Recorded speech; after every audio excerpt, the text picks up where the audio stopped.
Hello everyone, welcome to my channel, welcome to this video, and today I want to talk about why yoga is dangerous. Yes, so I have been practicing yoga for 16 years now. My practice has evolved. When I started, I was in high school, I was a cheerleader. I used to yoga as a strengthening practice as well as a restorative practice once a week. And then in university, I got into running and I used yoga once again to strengthen the things that I don't use when I'm running, and also to help recover um, from the impact of running. And then I got into weightlifting. I mean strength training, and yoga had a place as again a recovery. And right now I'm playing tennis and it's the same. But there are times that I don't do anything else, but like sometimes I go a month with only yoga. So I practice hatha or power yoga, and at the same time, some of for rest days I do recovery. So why is yoga dangerous? Is the question. Um, so I want to start with what I think people think of when they hear yoga. One side would think yoga is a religion, a spiritual practice, like from India, and it can be if you choose to use practice yoga that way, not the physical asanas, but more of the ideology and the spirituality that comes with that yoga has. That's totally valid, but it depends on the person. So I think years ago I saw an article about like written here that the Catholic Church is telling people not to practice yoga because it's telling the practice tells you to empty your mind, and then um, like the devil would work that way. No, it does not work that way.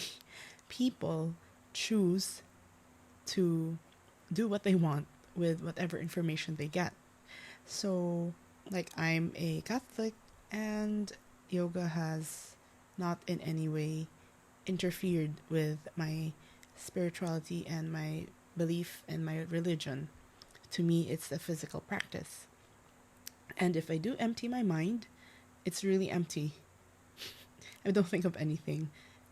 You let your thoughts float by, and that's the part of the practice that um, helps you center yourself in the chaos that everyone experiences from living just generally. And on the other hand, other people think that it's this like the West has made it something of a competition, like a gymnastics competition, where you have to achieve this pose and that pose, and it seems unattainable for a lot of people who are not born hyper flexible. So, this is why I say yoga is dangerous and can hurt you if you don't practice it the way that supports you. So, first of all, I believe that when yoga was created in India thousands of years ago, I think a lot of the ancient yogis were, in fact, hypermobile. Um, like some of them would probably be double jointed, or is that the correct term? Or hyper flexible. And I follow this teacher, Alexandria Crow, and she has been a major like anti-Western yoga commercialism voice that goes against what the West has made yoga to be today.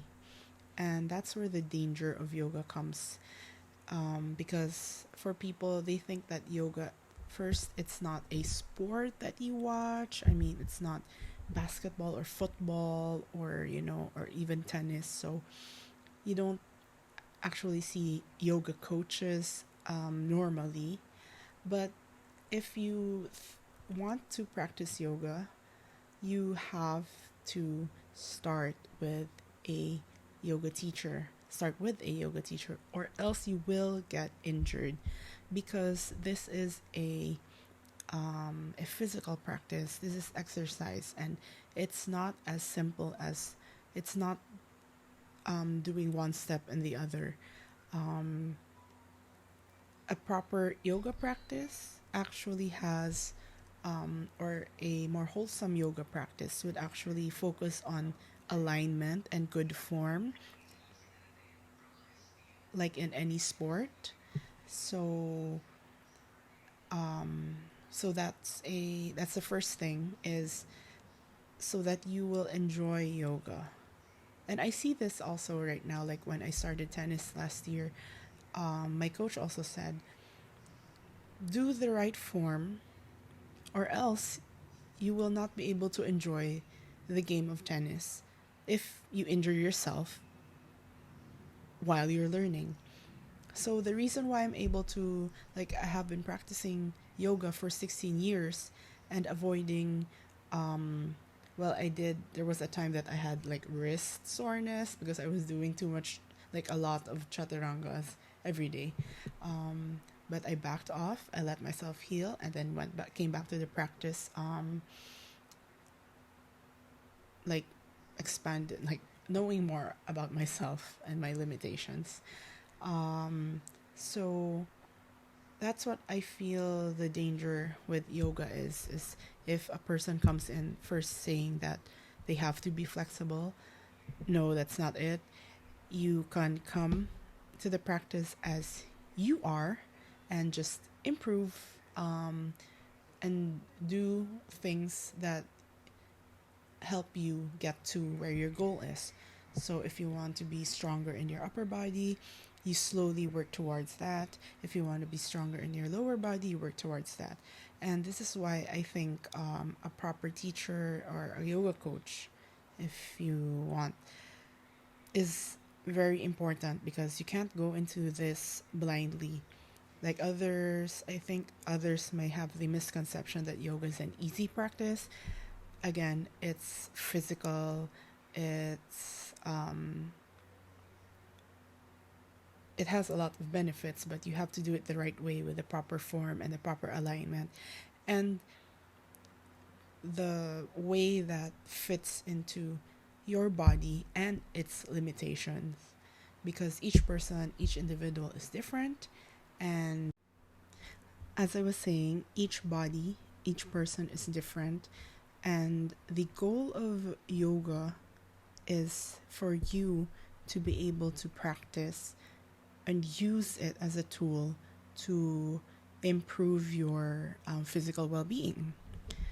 And what I find in most commercial studios is that a lot of ego, a lot of toxicity, where I feel like students kind of, first, if you don't look like a yogi, I feel judged.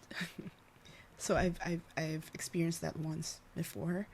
Um, and that is a misconception, because everyone, whatever size they are, however their body is built, can be a yogi, or like can be a dancer, like Amanda LeCount. She's a dancer, a plus size dancer, and she dances really well.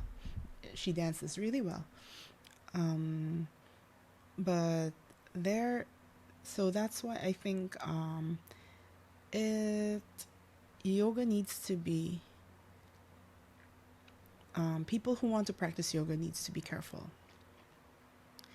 just as much as people think that you have to be careful in, like when you do wall climbing, you have to be careful when you do mountain climbing, you have to be careful when you do running, you have to be, it's yoga is a practice, is a physical practice, and if you come into it with the wrong mindset, I guess, or the mindset that you have to be, you have to achieve this pose, and it's not physically available for you, because I believe that the ancient yogis, a lot of them were hypermobile or even have Ehlers-Danlos syndrome. I learned this from Alexandra Crow. She's a yoga teacher in the West, in the US, and she said that yoga in the West has been shown as all these flexible, bendy people in crazy poses. And if you think about it, gymnasts and people who perform, for example, in Cirque du Soleil, they are exceptionally flexible. Like, as a normal, I mean, as the average person, I wouldn't see myself trying to bend that way, although I can do a back bend, but not that way, or like my face touching my ass. So it's just not possible, because I'm not hyper flexible in every part of my, like, I have hyper flexible knees. So when I straighten my legs, I tend to go like this. Like, if this is the leg and then this is extended, I could extend it like this. So that's, and then I think arms, I guess, I'm not sure, but like, other people can do this and that's maximum. Other people could do it more, or like, other people could do, like, pull their thumbs all the way here. But there is danger in hyperflexibility.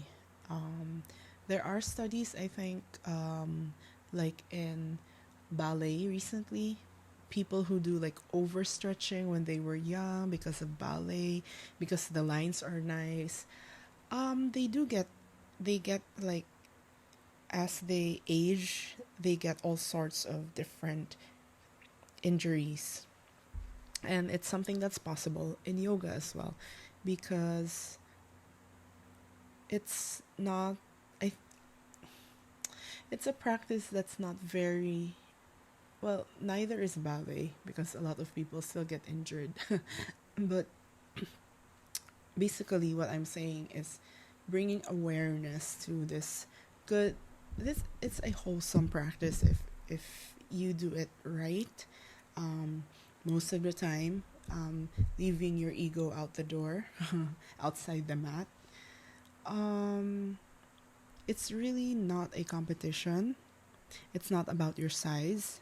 It's not about your physical, like if you're tall or lean or short and stocky, or if you're round, or it's not that. A yoga practice is what the individual makes of the practice. And this is basically the message that I want to say in this video, that yoga can be as safe as you want it to be, or as dangerous as you want it to be, just like a lot of other things. So if you are thinking about starting yoga and think that it's only for flexible people, it's not.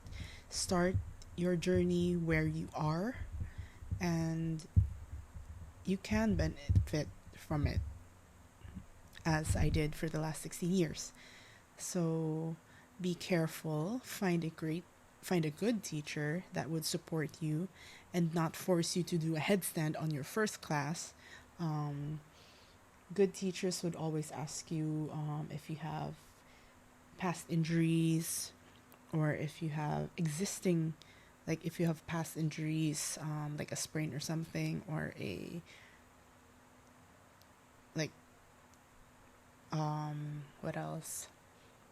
If you have maybe high blood pressure, I think that's one of the things, like, that you couldn't do a lot of inversions probably if you have high blood pressure. So your practice would be tweaked to for you. So yoga can be very relaxing and exciting and very good for your well-being. Just do it the right way, with the right guidance of a good coach. And be aware of the possible dangers that you could, or injuries that you could develop with overuse and pushing yourself too much, or pushing yourself outside of what is physically your limit, and everyone has them. No one is exempt from that. We are all just humans. So that's it for this video. I hope I made you think about your practice or starting a practice, or. So thank you for watching and see you in the next video. Bye.